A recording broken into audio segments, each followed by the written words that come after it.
"You're still the fool," Dad said over dinner. While I paid $1,200 monthly. My name is Nathan and I'm 32. No college degree hangs on my wall, no university emblem adorns my car, and I have no tales of wild college parties or late-night study sessions. Armed with only a GED, countless sleepless nights, and a growing bank balance, the people who once belittled me started calling me family again. For years, I convinced myself that was enough, that my success would drown out their whispers behind my back. I was wrong, or maybe just too hopeful.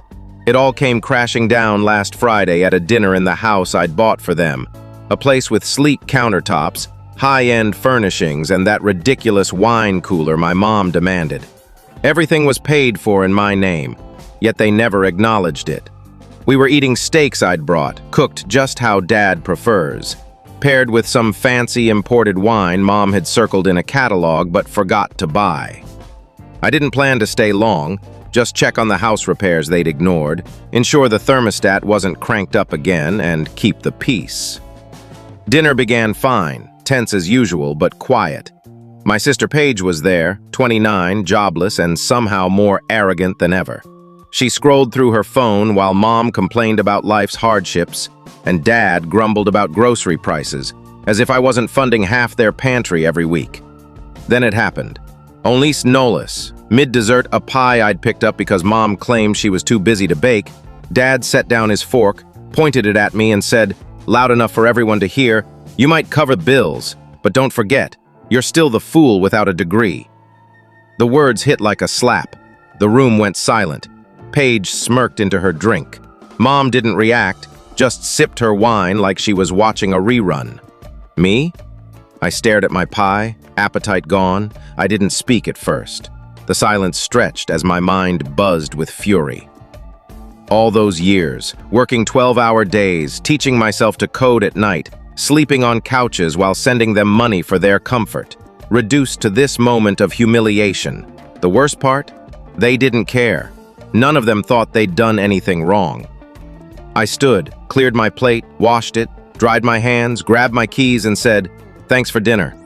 Then I left. In my car, engine off, hands gripping the wheel, it sank in. This wasn't new. It wasn't a slip-up or a bad joke. This had been happening for years. Every holiday, every visit, every "can you cover this bill" text, always without gratitude.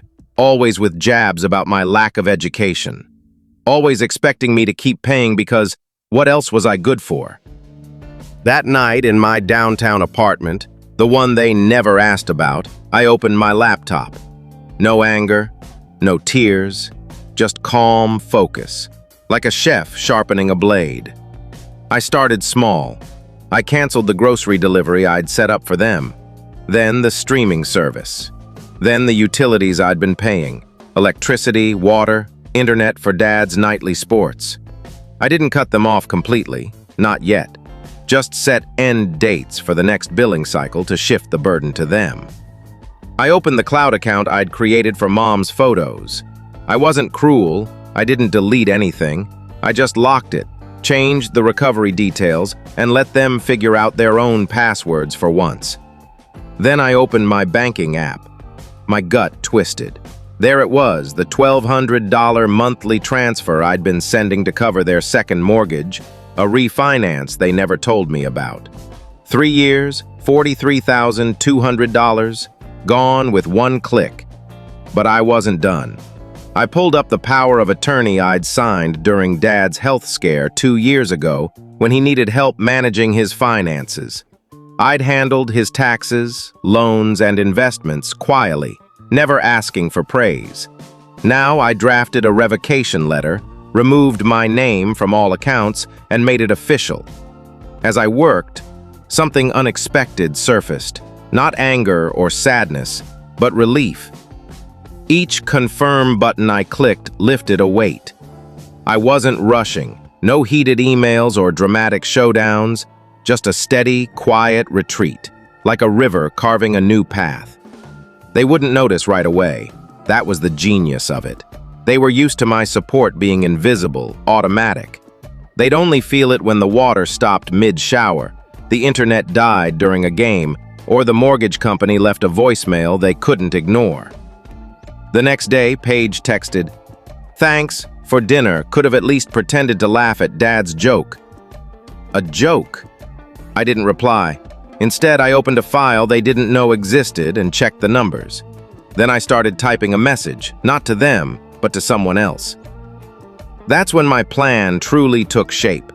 It was an email to my lawyer, Mira, who'd helped me launch my business when I was just a freelancer with a second-hand laptop and ambition.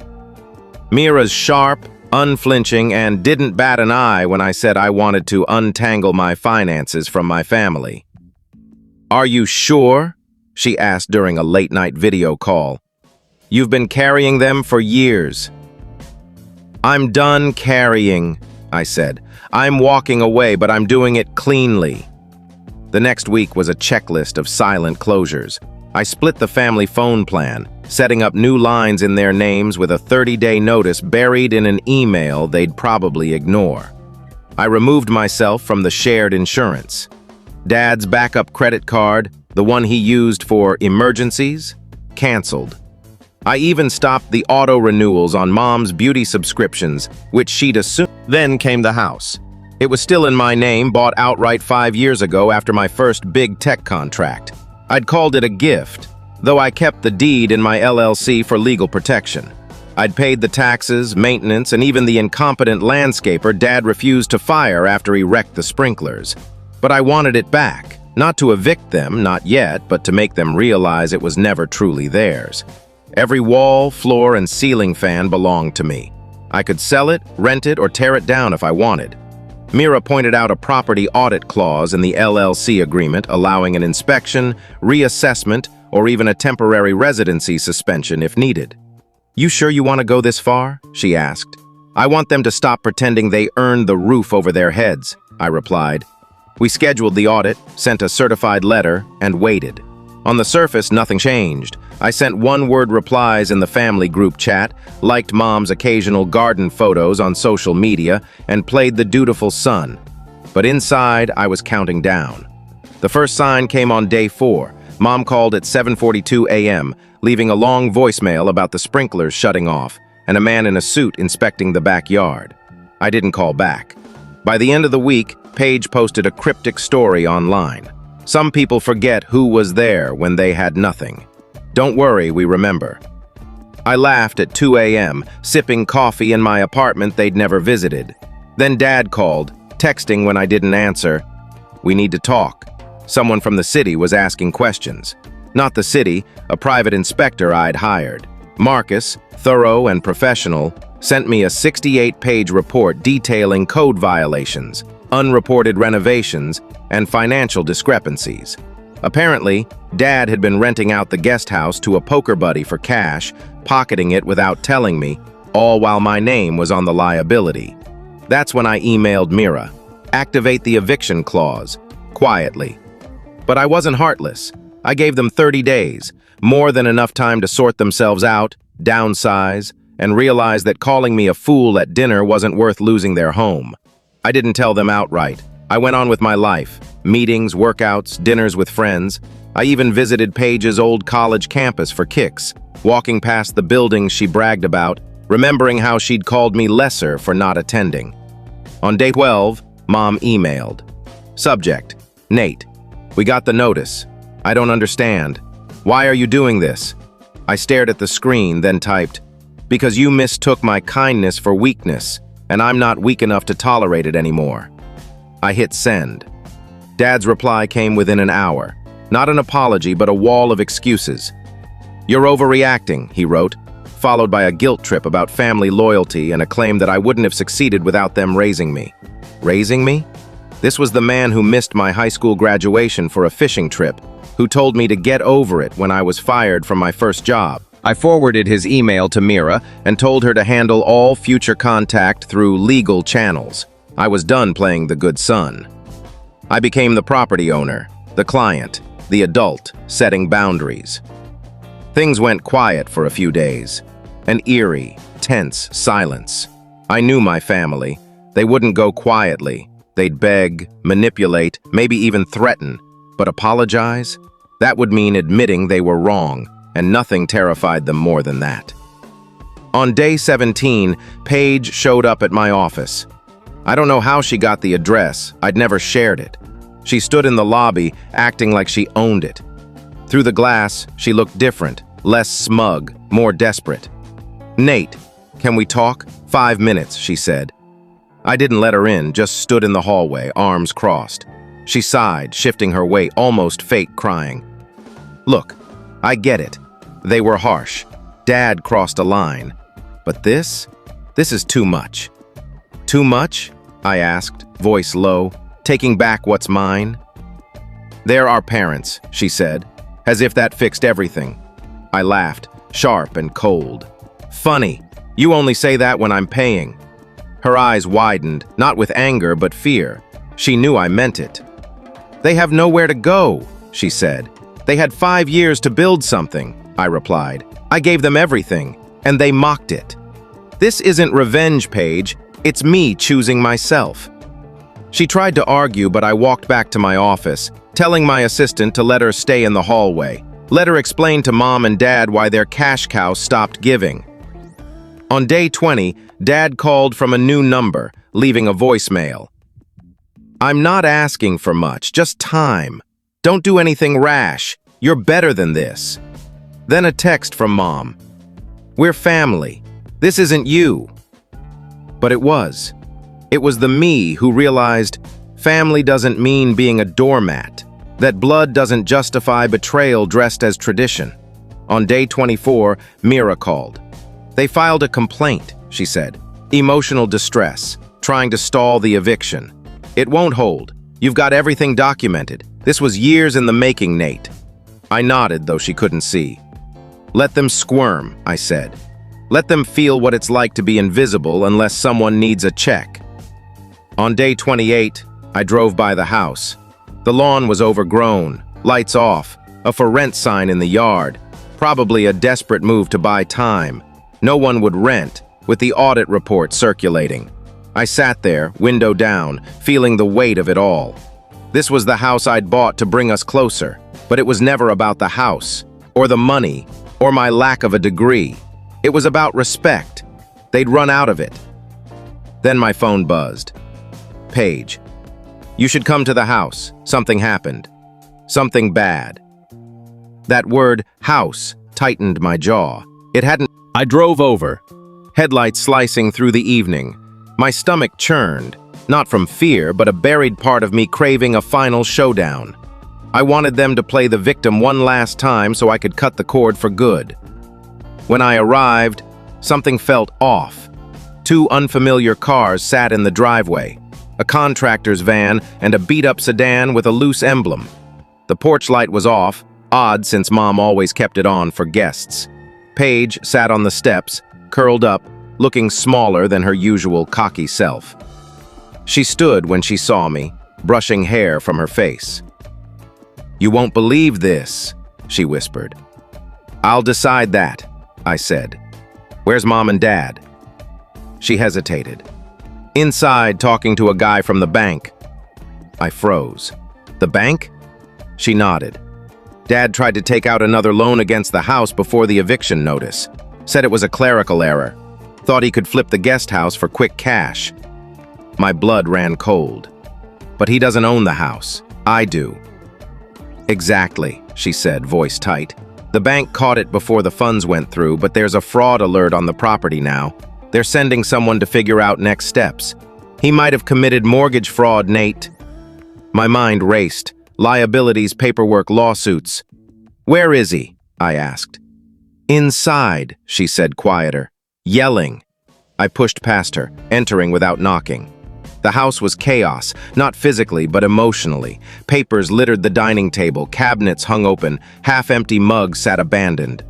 Dad stood in the center, red-faced, arguing with a man in a suit holding a clipboard. "You don't understand," Dad snapped. "It's a misunderstanding.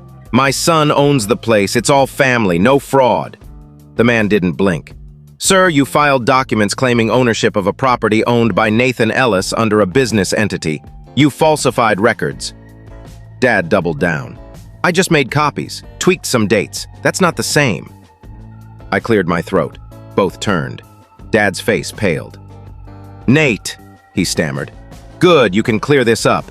Tell him it's fine, we're family." I stared at the man who'd mocked me while spending my money, who'd now risked jail using my name. "No," I said. "I'm not clearing anything. You're on your own." The man in the suit nodded.